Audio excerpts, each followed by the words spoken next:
இந்த விமான சேவை இன்று முதல் தற்போது தொடங்கி இருக்கிறது.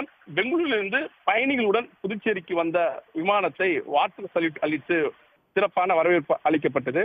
பயணிகளை ஆளுநர் கைலாசநாதன், முதலமைச்சர் ரங்கசாமி ஆகியோர் பூக்கொத்து கொடுத்து வரவேற்றனர். பின்னர் புதுவையிலிருந்து ஹைதராபாத் கிளம்பிய விமான சேவையை அவர்கள் தொடங்கி வைத்தனர். 8 மாதங்களுக்கு பிறகு புதுச்சேரியிலிருந்து விமான சேவை தொடங்கப்பட்டது மிகுந்த மகிழ்ச்சி அளிக்கிறது. தற்போது எங்க உறவினர்களை பார்ப்பதற்காகவும் விழாவில் பங்கேற்பதற்காகவும் நாங்கள் பெங்களூரிலிருந்து புதுச்சேரி வந்திருக்கிறோம். 3 நாட்கள் புதுச்சேரியில் தங்கி புதுச்சேரியை சுற்றி பார்த்துவிட்டு மீண்டும் நாங்கள் பெங்களூர் செல்வோம். இது எங்களுக்கு மகிழ்ச்சியாக இருக்கிறது. இதேபோல் புதுச்சேரியிலிருந்து மற்ற தென் மாவட்டங்களுக்கும் விமான சேவை தொடர்ந்தால் எங்களுக்கு பயனுள்ளதாக இருக்கும்.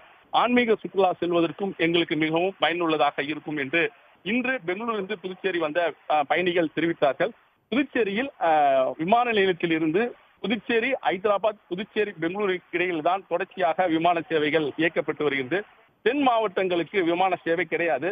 குறிப்பாக கோவை, திருச்சி, தூத்துக்குடி, மதுரை ஆகிய தென் மாவட்டங்களுக்கு விமான சேவைகளை இயக்க வேண்டும் என்பது புதுச்சேரியை சேர்ந்த சுற்றுலா பயணிகள் மற்றும் வியாபாரிகளுடைய நீண்ட நாள் கோரிக்கையாக இருக்கிறது.